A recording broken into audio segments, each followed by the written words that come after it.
প্রভু ঈশ্বর স্থলভূমির যে সমস্ত জীবজন্তু সৃষ্টি করেছিলেন তাদের মধ্যে সবচেয়ে ধূর্ত প্রাণী ছিল সাপ। সে একদিন নারীকে বলল, ঈশ্বর কি সত্যি এই কথা বলেছেন, এই উদ্যানের কোনো গাছের ফলই তোমরা খাবে না? নারী সাপকে উত্তর দিল, আমরা এই উদ্যানের যে কোনো গাছের ফল খেতে পারি, শুধুমাত্র যে গাছটি উদ্যানের মাঝখানে রয়েছে সেটির ফল সম্বন্ধে ঈশ্বর বলেছেন তোমরা তা খাবেও না, ছোবেও না, তাহলে তোমরা কিন্তু মরবেই মরবে।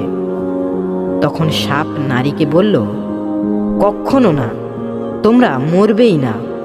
ঈশ্বর তো ভালোভাবেই জানেন যেদিন তোমরা ওই ফল খাবে সেদিন তোমাদের চোখ যেন খুলেই যাবে, তোমরা দেবতার মতো হয়ে উঠবে, ভালো মন্দ জানতেই পারবে তোমরা। তখন নারী দেখল ওই গাছের ফল খাদ্য হিসেবে ভালোই, বোধ বুদ্ধি পাবার ব্যাপারে তার তো একটা আকর্ষণও রয়েছে।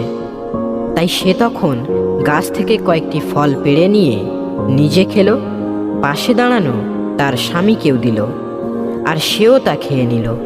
আর তখন তাদের দুজনেরই চোখ খুলে গেল। তাদের হঠাৎ খেয়াল হলো যে তারা উলঙ্গ। তাই একটা আঞ্জির গাছের পাতা একসঙ্গে জুড়ে নিয়ে তারা কোমরের একটি আবরণ তৈরি করে নিল। সেই সময় তারা প্রভু ঈশ্বরের পায়ের শব্দ শুনতে পেল। সন্ধ্যার স্নিগ্ধ বাতাসে তিনি উদ্যানের মধ্যে হেঁটে বেড়াচ্ছিলেন। তারা স্বামী স্ত্রী দুজনেই তখন উদ্যানের গাছপালার মধ্যে প্রভু ঈশ্বরের দৃষ্টির আড়ালে গিয়ে লুকিয়ে পড়ল। তখন প্রভু ঈশ্বর সেই মানুষকে ডেকে বললেন, কোথায় তুমি? সে উত্তর দিল, উদ্যানে তোমার পায়ের শব্দ শুনে আমার ভয় হলো, আমি যে উলঙ্গ তাই লুকিয়েছিলাম। তিনি জিজ্ঞেস করলেন, তুমি যে উলঙ্গ সে কথা কেই বা তোমাকে জানালো? যে গাছের ফল আমি তোমাকে খেতে বারণ করেছিলাম তুমি কি তাহলে তার ফল খেয়েছ? মানুষ বলল, যে নারীকে তুমি আমার সঙ্গিনী করেছ সেই আমাকে ওই গাছের ফল দিল, আর আমিও খেয়ে নিলাম। তখন প্রভু ঈশ্বর নারীকে বললেন, এ তুমি কি করলে? নারী উত্তর দিল, সাপটা যে আমাকে ভুলিয়ে দিল, আর আমিও খেয়ে নিলাম।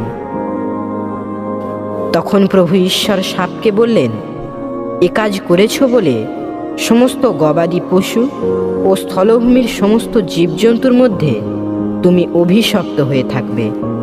যতদিন বেঁচে থাকবে ততদিন বুকে ভর দিয়েই চলবে তুমি, ধুলো খেয়েই থাকতে হবে তোমায়।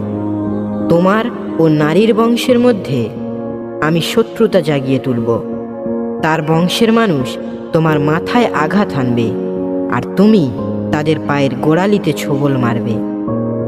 নারীকে তিনি বললেন, আমি তোমার মধ্যে জাগিয়ে তুলব তীব্র গর্ভযন্ত্রণা, যন্ত্রণার মধ্যেই সন্তানের জন্ম দেবে তুমি।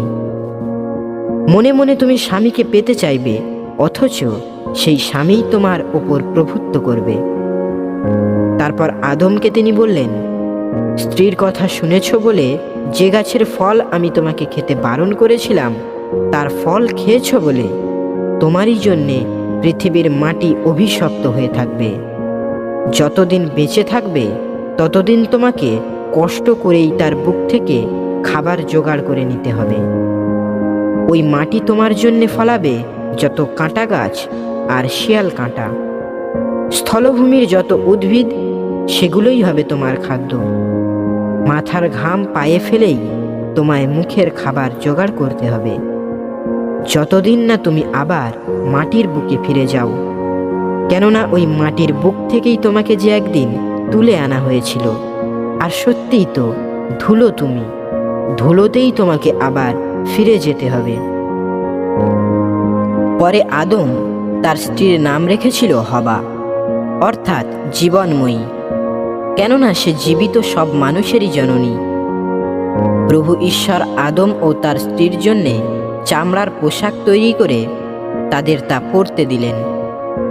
তারপর প্রভু ঈশ্বর বললেন, মানুষ তো দেখছি যেন আমাদেরই একজন হয়ে উঠেছে, তার তো ভালো মন্দের জ্ঞান হয়েছে। এখন দেখতে হবে সে যেন হাত বাড়িয়ে জীবন বৃক্ষের ফলও পেড়ে না নেয়, আর সেই ফল খেয়ে যেন চিরজীবী না হয়। তাই প্রভু ঈশ্বর মানুষকে এদেন উদ্যান থেকে বের করে দিলেন। তাকে এবার থেকে মাটিতে চাষ করতে হবে, সেই মাটি যার বুক থেকে একদিন তাকে তুলে আনা হয়েছিল।